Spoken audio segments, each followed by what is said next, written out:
Anesthesiologists. What are the best things people have said under the gas? I got my wisdom teeth removed at 16 in a small, remote Canadian town. My dad and I had to travel to a slightly bigger town for the procedure. Now, and this is important later, I had just returned from a year away, because I spent a year of high school as an exchange student in Taiwan, and had only gotten back a few weeks earlier.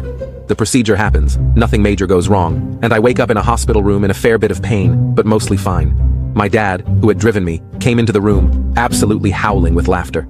Once he finally found his composure, he explained to me what had happened. The anesthesiologist and a nurse came out into the waiting room after I was put under and apparently were white as ghosts. My dad asked if anything was wrong, and eventually, the anesthesiologist explained to my dad that after he administered the anesthesia, I began speaking to him in fluent Mandarin, and that he thought maybe he needed to call someone to ask how it was possible that this redneck white teenager could suddenly gain the ability to speak Chinese under anesthesia. My dad thought this was the funniest thing he'd ever heard and explained that I already knew Mandarin from my year in Taiwan.